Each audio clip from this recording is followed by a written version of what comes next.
Good afternoon all. +2 എക്കണോമിക്സിലേക്ക് ഏവർക്കും സ്വാഗതം. ഇന്ന് ഇവിടെ ഡിസ്കസ് ചെയ്യാൻ ഉദ്ദേശിക്കുന്നത് മൈക്രോ എക്കണോമിക്സിൻ്റെ second chapter the theory of consumer behaviour എന്ന് പറയുന്ന ചാപ്റ്ററിലെ ഏറ്റവും പ്രധാനപ്പെട്ട മറ്റൊരു ടോപ്പിക്കാണ്. കഴിഞ്ഞ ക്ലാസ്സിൽ നമ്മൾ budget line, budget set, budget line ഇക്വേഷനെ കുറിച്ചിട്ടായിരുന്നു നമ്മൾ ഡിസ്കസ് ചെയ്തിരുന്നത്.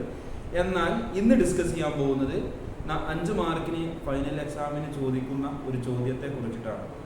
അപ്പോൾ അതിനാവശ്യമായിട്ടുള്ള 2 കാര്യങ്ങളിൽ ഒന്നാമത്തെ കാര്യം കഴിഞ്ഞ ക്ലാസ്സിൽ നമ്മൾ ഡിസ്കസ് ചെയ്തു. അതിൻ്റെ പേരാണ് ബജറ്റ് ലൈൻ.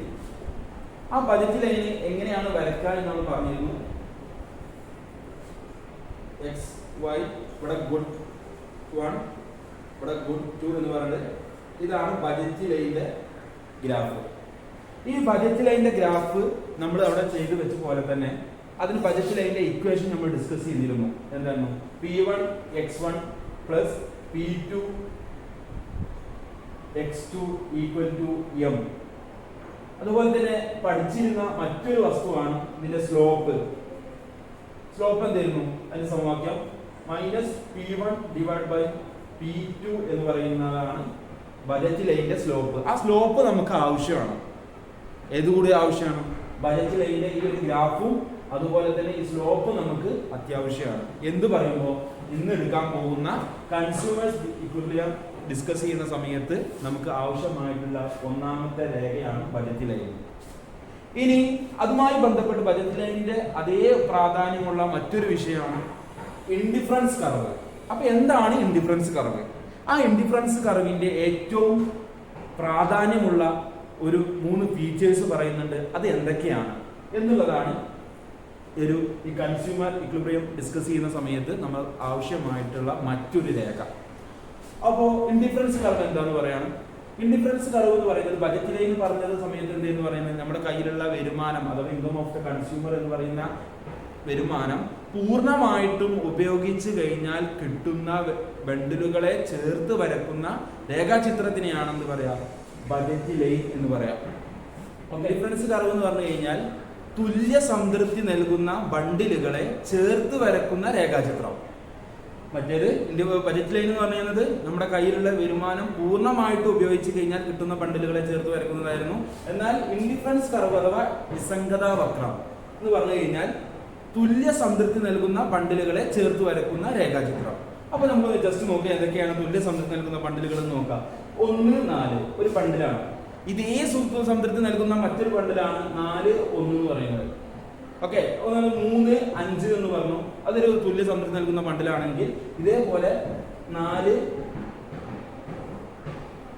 3 എന്ന് പറയുന്ന മറ്റൊരു ബണ്ടിൽ. ഈ 2 ബണ്ടിലും എന്താണ്? ഏതെടുക്കണമെന്ന് ഡൗട്ടാണ്. കാരണം രണ്ടും എന്താണ്? തുല്യ സംതൃപ്തി നൽകുന്ന ബണ്ടിലുകളാണ്.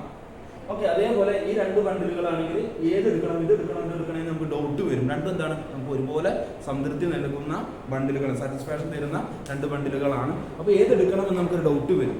അപ്പോൾ ഇൻഡിഫറൻസ് കർവ് എന്ന് പറഞ്ഞു കഴിഞ്ഞാൽ തുല്യ സംതൃപ്തി നൽകുന്ന ബണ്ടിലുകളെ ചേർത്ത് വരക്കുന്ന രേഖാചിത്രം. അപ്പോൾ അതാണ് ഇൻഡിഫറൻസ് കർവിന്റെ ഡെഫിനീഷൻ എന്ന് പറയുന്നത്. അപ്പൊ 3 ഫീച്ചേഴ്സ് ആണുള്ളത്. ആ ഒന്നാമത്തെ ഫീച്ചറാണ് ഒന്ന് കോൺവെക്സ് ഷേപ്പ് ആയിരിക്കും.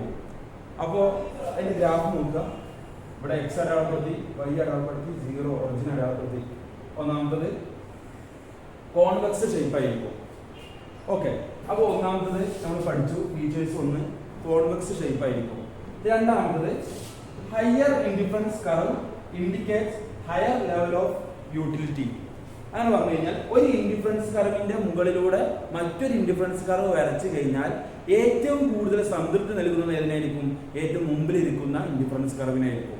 അഥവാ ഇതിന്റെ മുകളിലൂടെ ഒരു ഇൻഡിഫറൻസ് കർവ് വരച്ചു. ഇതിനെ ഇൻഡിഫറൻസ് കർവ് 1, ഇൻഡിഫറൻസ് കർവ് 2 എന്ന് എഴുതി.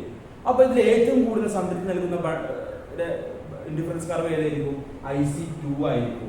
എന്നാൽ IC2ന്റെ മുകളിൽ വേറെ ഇൻഡിഫറൻസ് കർവ് കൂടി വരച്ചു, IC3 എന്ന് പറഞ്ഞിട്ട്. അപ്പൊ IC3നായിരിക്കും ഏറ്റവും കൂടുതൽ സംതൃപ്തി നൽകുക. കാരണം ഒരു ഇൻഡിഫറൻസ് കർവിന്റെ മുകളിലൂടെ മറ്റൊരു ഇൻഡിഫറൻസ് കർവ് വരച്ചു കഴിഞ്ഞാൽ ഏറ്റവും കൂടുതൽ സംതൃപ്തി നൽകുന്നത് ഏത് കർവിനായിരിക്കും? മുകളിലുള്ള ഏറ്റവും ഹയസ്റ്റ് ആയി നിൽക്കുന്ന ഇൻഡിഫറൻസ് കർവിനായിരിക്കും സംതൃപ്തി നൽകുക. ഇനി മൂന്നാമത്തത് two indifference curve never indicates each other. ഒരു ഇൻഡിഫറൻസ് കർവ് മറ്റൊരു ഇൻഡിഫറൻസ് കർവുമായിട്ട് എന്ത് ചെയ്യില്ല, കൂട്ടിമുട്ടില്ല എന്നുള്ളതാണ്. അപ്പോൾ ഈ ഇൻഡിഫറൻസ് കർവ് ഞാൻ ഇവിടെ വരച്ചു, ഒരു ഇൻഡിഫറൻസ് കർവ് ഇവിടെ വരച്ചു IC1. ഒരു ഇൻഡിഫറൻസ് കർവിന്റെ കൂടെ മറ്റൊരു ഇൻഡിഫറൻസ് കർവ് എന്ത് ചെയ്യില്ല, ഇങ്ങനെ എന്ത് ചെയ്യില്ല IC2 എന്ന് പറഞ്ഞിട്ട് വരക്കാൻ കഴിയില്ല. കാരണം രണ്ട് ഇൻഡിഫറൻസ് കർവ് തമ്മിൽ എന്ത് ചെയ്യില്ല, കൂട്ടിമുട്ടില്ല എന്നുള്ളതാണ് മറ്റൊരു ഫീച്ചർ. ഓക്കെ, അപ്പോൾ ഇൻഡിഫറൻസ് കർവ് എന്ന് പറയുന്നത് തുല്യ സമഗ്രത നൽകുന്ന ബണ്ടിലുകളാണ്.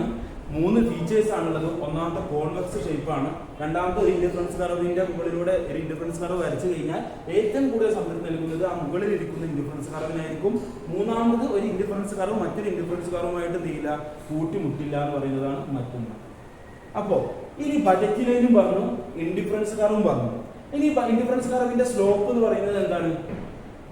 MRS x1 x2, marginal rate of substitution x1 and x2. ആ ഒരു വിഷയം ഞാൻ ഫസ്റ്റ് ചാപ്റ്ററിൽ നമ്മൾ ഡിസ്കസ് ചെയ്തിട്ടുണ്ട്. ഓക്കെ, അതൊന്ന് നോക്കുക. MRS x1 x2 എന്നാണ് ഏതിന്റെ സ്ലോപ്പ്? ഇൻഡിഫറൻസ് കർവിന്റെ സ്ലോപ്പ് ആയിട്ട് പറയുന്നത്. ബജറ്റ് ലൈനിന്റെ സ്ലോപ്പ് എന്ന് പറയുന്നത് -P1/P2 എന്നുള്ളതാണ്. ഇനി കൺസ്യൂമർ ഇക്വിലിബ്രിയം എന്ന് പറഞ്ഞാൽ എന്താണ്? അതാണ് ഇനി പറയാൻ പോകുന്നത്. മാർക്കറ്റിൽ പോയിട്ട് തുല്യ സംതൃപ്തി നൽകുന്ന, പൂർണ്ണമായിട്ടും സംതൃപ്തി നൽകുന്ന ബണ്ടിൽ എടുക്കുന്നു. മാത്രമല്ല നമ്മളെ കയ്യിലുള്ള ക്യാഷ് പൂർണ്ണമായിട്ടും ഉപയോഗിക്കുന്നു. അങ്ങനെ ചേർത്ത് വരച്ച് സംതൃപ്തിയോട് കൂടിയിട്ട് മാർക്കറ്റിൽ നിന്ന് പുറത്ത് ചാടുന്നത് എപ്പോഴാണ്? നമുക്ക് എല്ലാവർക്കും അറിയാം, നമ്മുടെ കയ്യിലുള്ള ക്യാഷിന് അനുയോജ്യമായിട്ടുള്ള എമൗണ്ട് ഉപയോഗപ്പെടുത്തിയിട്ട് ആവശ്യമായ വസ്തുക്കൾ വാങ്ങി പോരുമ്പോഴാണ് പൂർണ്ണമായിട്ട് നമ്മൾ എന്ത് ചെയ്യുക, സംതൃപ്തരായിട്ട് മാർക്കറ്റിൽ നിന്ന് ഇറങ്ങിപ്പോരുക. എന്നാൽ അതേപോലെ തന്നെ അതിനെന്ത് ചെയ്യാണ്, എക്കണോമിക്സിലേക്ക് നമ്മൾ എന്ത് ചെയ്യുക, ചിത്രം രൂപത്തിൽ എക്കണോമിക്സിന്റെ രേഖാചിത്രങ്ങൾ മൂലം വിശദീകരിക്കുകയാണ് ഈ ഒരു കൺസ്യൂമർ ഇക്വിലിബ്രിയം എന്ന് പറയുന്ന വിഷയത്തിലൂടെ. അപ്പോൾ അതൊന്ന് എങ്ങനെയാണ് വരക്കുക എന്നുള്ളതാണ് നോക്കുന്നത്. അതിന്റെ ഒരു ചെറിയ ഇക്വേഷൻ നമുക്ക് ആദ്യം പരിചയപ്പെടാം, എന്നിട്ട് അത് രണ്ടും കൂടി വരക്കാം. കൺസ്യൂമർ ഇക്വിലിബ്രിയം എന്ന് പറഞ്ഞു കഴിഞ്ഞാൽ തന്നെ എന്താണ്, -P1/P2 equal to MRS x1 and x2 എന്നാണ് കൺസ്യൂമർ ഇക്വിലിബ്രിയം എന്ന് പറഞ്ഞാൽ എന്തെന്ന് ചോദിച്ചു കഴിഞ്ഞാൽ നമുക്ക് എല്ലാവർക്കും അറിയാം, തുല്യ സംതൃപ്തി നൽകുന്ന ബണ്ടിലുകൾ വരക്കുന്നത് ഇങ്ങനെ നമ്മുടെ കയ്യിലുള്ള വരുമാനം പൂർണ്ണമായിട്ട് ഉപയോഗിച്ച് സംതൃപ്തി നൽകുന്ന ബണ്ടിലുകൾ വാങ്ങി പോരുന്ന സമയത്താണ് എന്ന് പറയാം ഒരു കൺസ്യൂമറിന് എന്ത് ചെയ്യുക, ഇക്വിലിബ്രിയം സംഭവിക്കുക എന്ന് നമ്മൾ പറയാം. അതിനെ ഏറ്റവും വിശാലമായിട്ട് എക്കണോമിക്സിൽ വിശദീകരിക്കുന്ന ഡെഫിനിഷനാണ് -P1/P2 equal to MRS x1 x2 എന്ന് പറയുന്നത്. നമ്മൾ അത് ഇങ്ങനെ വരയ്ക്കുന്നതാണ് x,y,0. നമ്മൾ എന്ത് ചെയ്തു, ബജറ്റ് ലൈൻ വരച്ചു. ഈ ബജറ്റ് ലൈനിന്റെ സ്ലോപ്പ് ആണ് ഇവിടെ സൂചിപ്പിച്ചത്. ബജറ്റ് ലൈൻ വരച്ചു. ഇനി രണ്ടാമത്തേതാണ് ഇൻഡിഫറൻസ് കർവ് വരച്ചു. IC. ഇവിടെ ഇക്വിലിബ്രിയം സംഭവിച്ചത് അഥവാ ബജറ്റ് ലൈനിന്റെ ചെരിവും ഇൻഡിഫറൻസ് കർവിന്റെ ചെരിവും ഈക്വൽ ആവുന്ന ഒരവസ്ഥക്കാണ് കൺസ്യൂമർ ഇക്വിലിബ്രിയം എന്ന് പറയുന്നത്. എവിടെയാണ് ഈക്വൽ ആയിട്ടുള്ളത്? ഇവിടെയാണ് കൂട്ടിമുട്ടിയിട്ടുള്ളത്. ഈ കൂട്ടിമുട്ടുന്ന ഒന്നാമത്തെ വസ്തു ഗുഡ് 1, ഇവിടെ ഗുഡ് 2. ഈ ഗുഡ് 1 ആള് ഷോപ്പിൽ പോയിട്ട് മാർക്കറ്റിലേക്ക് ഒരു കൺസ്യൂമർ പോയി ഒന്നാമത്തെ വസ്തു ഇത്ര ക്വാണ്ടിറ്റിയിൽ വാങ്ങുമ്പോഴും രണ്ടാമത്തെ വസ്തു ഇത്ര ക്വാണ്ടിറ്റിയിൽ വാങ്ങുമ്പോഴാണ് ഒരു കൺസ്യൂമറിന് ഇക്വിലിബ്രിയം സംഭവിക്കുക എന്നുള്ളതാണ് ഈ ഒരു ചാപ്റ്ററിലൂടെ നമ്മൾ ഡിസ്കസ് ചെയ്യേണ്ടത്. ഓക്കെ, അപ്പോൾ നേരത്തെ നമ്മൾ പഠിച്ചു വെച്ച കഴിഞ്ഞ ചാപ്റ്ററിൽ നമ്മൾ പഠിച്ചത് ഈ ഒരു ഭാഗത്തിന് നമ്മൾ എന്ത് പറയും, ഹൊറിസോണ്ടൽ ഇന്റർസെക്ട് എന്ന് പറയും. ഈ ഒരു ഭാഗത്തിന് വെർട്ടിക്കൽ ഇന്റർസെക്ട് എന്ന് പറയും. ഓക്കെ, അപ്പോൾ ഇത് രണ്ടും കൂട്ടിമുട്ടിയ ഈ ഒരു ഭാഗം ഒന്നാമത്തെ വസ്തു ഇത്ര വാങ്ങുമ്പോഴും രണ്ടാമത്തെ വസ്തു ഇത്ര വാങ്ങുമ്പോഴാണ് ഒരു കൺസ്യൂമറിന് മാർക്കറ്റിൽ നിന്ന് സാധനങ്ങൾ വാങ്ങി സംതൃപ്തിയോട് കൂടിയിട്ട് ഇക്വിലിബ്രിയം സംഭവിച്ച് എന്ത് ചെയ്യുക, മാർക്കറ്റിൽ നിന്ന് പുറത്ത് വരിക എന്നുള്ളതാണ് ഈ ഒരു ചാപ്റ്ററിലൂടെ നമ്മൾ ഡിസ്കസ് ചെയ്യുന്നത്. എല്ലാവർക്കും മനസ്സിലായി എന്ന് വിശ്വസിക്കുന്നു. എല്ലാവരും സപ്പോർട്ട് ചെയ്യുക, പൂർണ്ണമായിട്ടും പിന്തുണയ്ക്കുക. എന്തെങ്കിലും ഡൗട്ടോ കാര്യങ്ങളുണ്ടെങ്കിൽ കമൻറ്റ് ബോക്സിൽ അറിയിക്കുക.